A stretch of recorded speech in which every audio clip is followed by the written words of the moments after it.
10 banor të shtëpive familje të projektit Shpresa në Shkodër ishin në qendër të një aktiviteti sensibilizues kundër diskriminimit të personave me aftësi të kufizuara, i zhvilluar në sheshin përpara Bashkisë Shkodër. Apeli i kësaj veprimtarie ishte përfshirja, respektimi të drejtave dhe ndalimi i çdo forme diskriminimi ndaj këtij komuniteti. Konstatohet një lloj diskriminimi në mënyrë të drejtë për drejtë, por edhe shpeshherë në mënyrë të fshehur.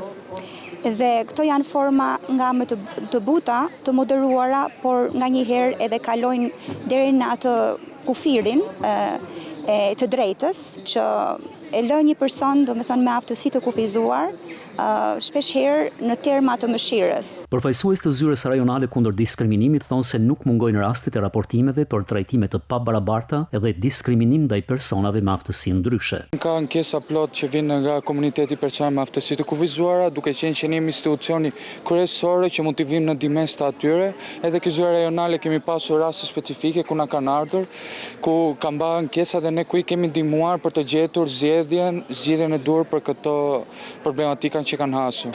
Ndërkohë përfaqësues të shoqërisë civile dhe institucioneve vendore shprehen se mbështetja ndaj këtij komuniteti duhet të fokusohet edhe në aftësimin dhe integrimin e tyre në jetën sociale dhe ekonomike.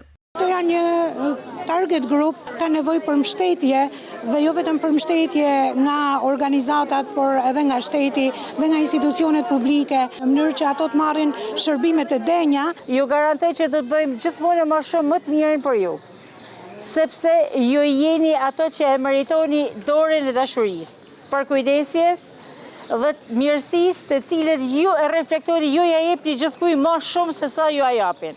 Pjesë e këtij aktiviteti që u zhvillua në kuadër të ditës botërore kundër diskriminimit ishte edhe ekspozita me 10 punime pikture të realizuara nga personat me aftësi të kufizuara.